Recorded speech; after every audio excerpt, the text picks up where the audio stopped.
J'aurais bien aimé profiter avec vous de cette belle journée ensoleillée, avec un ciel bleu, avec ce calme-là. On n'entend pratiquement rien. Malheureusement, une très mauvaise nouvelle vient de tomber encore du Maghreb. La victime, c'est l'Algérie et les coupables, enfin le coupable, c'est le Marzem qui, une fois de plus, avait mobilisé des ennemis d'hier et des amis d'hier pour en faire de nouveaux ennemis de l'Algérie, à savoir la France, qui l'avait convaincu de se joindre à lui pour se réunir avec le Mossad israélien à Tel Aviv et mettre sur pied un complot visant à déstabiliser l'Algérie.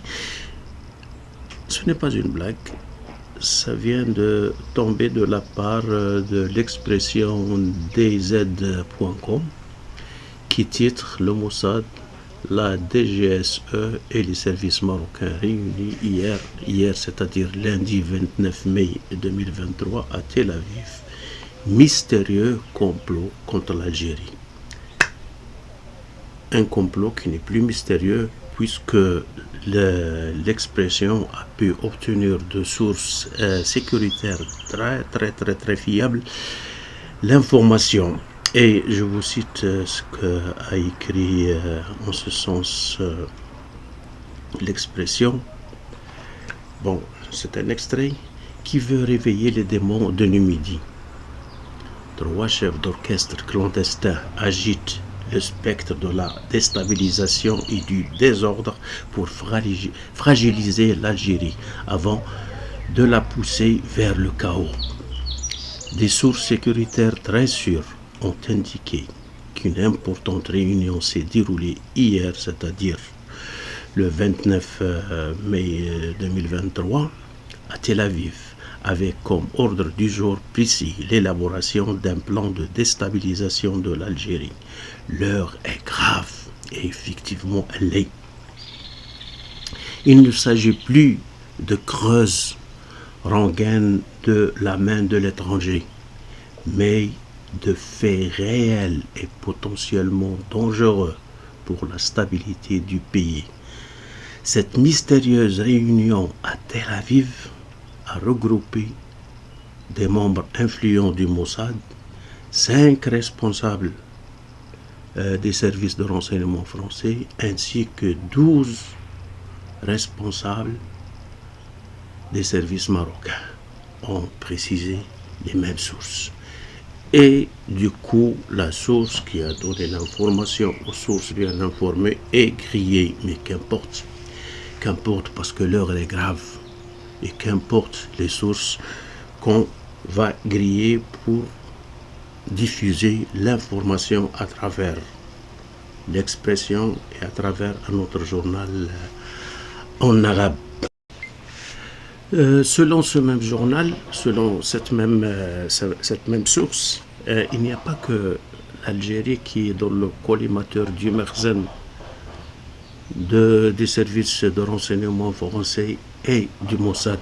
Il y a aussi la Tunisie, parce qu'elle a osé recevoir comme un chef d'État Ghali, celui qui coûte très cher pour l'Algérie, et de l'avoir traité en tant que président. Alors, le Marzen essaye de lui faire payer cette facture-là, essaye de lui faire payer cette insulte, cette offense, cet affront, en la traînant elle-même dans la tourmente de ce qui se trame avec Tel Aviv. Lisons ce qu'a dit le journal en ce sens-là. Opération Loup contre la Tunisie. Et il manque vraiment de qualificatifs pour leurs opérations. Opération Loup contre la Tunisie. Ça aurait pu être opération Fennec ou dromadaire contre la Tunisie. Anyway, nos sources font état du lancement d'une opération de déstabilisation de la Tunisie, du nom du code Loup, durant ce mois de mai. Aïe aïe aïe. Elle consiste à créer une des vagues de protestations et une série de troubles afin de fragiliser et d'isoler le président Kais Saïed, note ses sources. Placée dans l'œil du cyclone, la voisine de l'Est subit un véritable calvaire après une interminable crise politique. Le pays frôle le pire en étant face à une stratégie d'étranglement. L'objectif est de porter un coup à cette jeune démocratie qui a commis un double péché. Elle refuse obstinément de normaliser ses relations avec l'entité sioniste et elle soutient toujours le droit des peuples à l'autodétermination. D'autres, ils disent tout simplement, c'est parce que Kais Saïed est un bon constitutionnaliste, mais c'est un piètre président. Tout simplement, ils diront que Kais Saïed est là, misé sur le mauvais cheval. Et ils ont le droit de dire ça. Et tout simplement, ils peuvent aussi dire qu'il n'y a personne qui s'est immiscé dans les affaires de la Tunisie plus qu'un certain voisin de l'Ouest. Oui, tout le monde a le droit de dire ce qu'il veut. Mais où sont les preuves?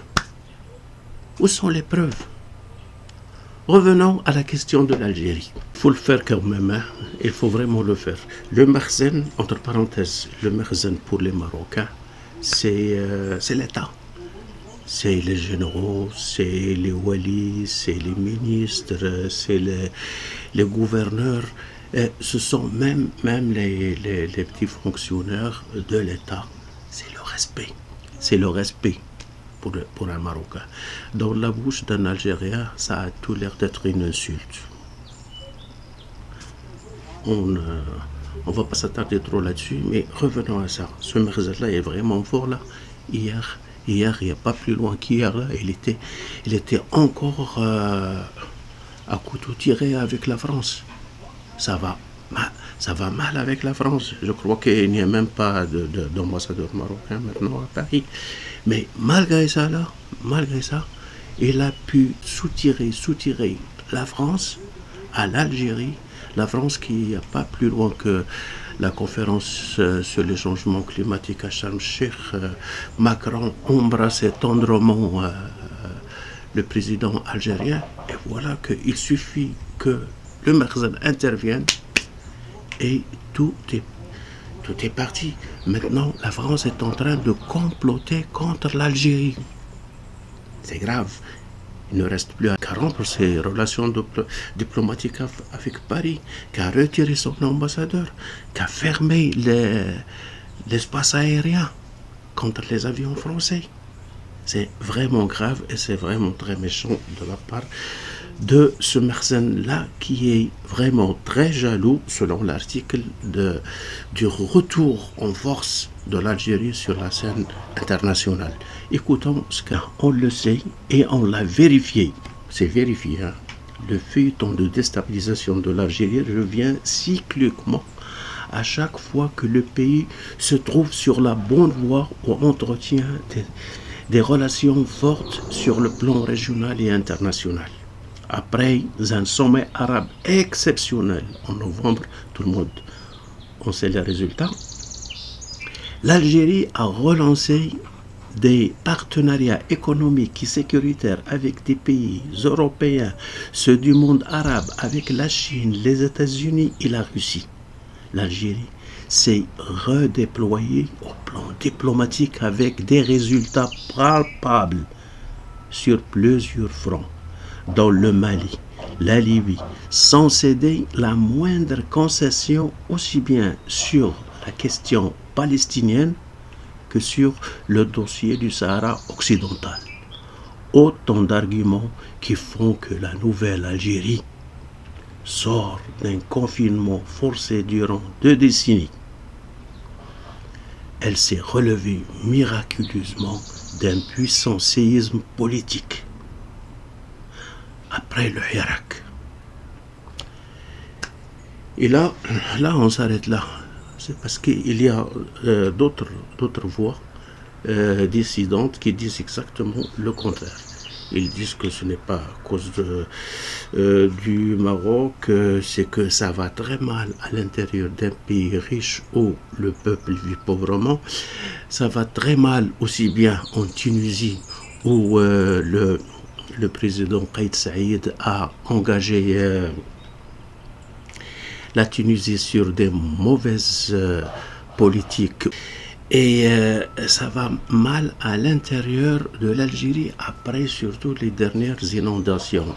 La colère gronde parce que l'État était absent, parce que les infrastructures n'ont pas été à la hauteur de la petite catastrophe ou de la grande catastrophe. Je ne suis pas là ici à juger les catastrophes. Oui, c'est que déjà, la révolte est en train de fomenter. C'est un feu sous des cendres qu'il suffit du simple souffle pour que ça puisse s'embraser. Et je ne sais pas comment le peuple va réagir à cette nouvelle attaque contre le Makhzen qui devient de plus en plus un bouc émissaire. À chaque fois que ça ne marche pas, on lui tombe dessus. Mais qu'importe, moi je ne suis pas là pour défendre ni le Makhzen, ni pour me dresser contre l'Algérie. Dans ce dossier-là spécialement, je trouve que les deux, ils ont tort. Les uns, bon, c'est pas moi parce qu'ils n'ont pas assez tendu la main. Les autres parce qu'il suffit de n'importe quoi pour pouvoir déclencher les hostilités. Les frontières sont fermées. Les gueules n'arrivent pas à l'être comme les frontières.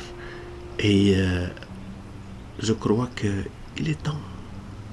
Il est temps de donner encore une chance à la paix. Encore donner une chance au dialogue. Okay. Sinon arrêtez de chercher un ennemi chez celui qui a tout pour devenir votre frère, qui a tout pour être votre frère, qui est votre frère. Ok. Ou alors, vous avez l'armée là. Utilisez-la. Qu'on en finisse. Mais de grâce, il y a assez de générations qui ont souffert de cette haine qui est cultivée par certains régimes qui n'arrivent pas à tenir debout et qui ont toujours besoin d'un ennemi de l'extérieur sur qui s'appuyer. Merci. Et à la prochaine. J'espère que la prochaine, on aura des nouvelles beaucoup plus joyeuses à communiquer au reste du monde. Au revoir.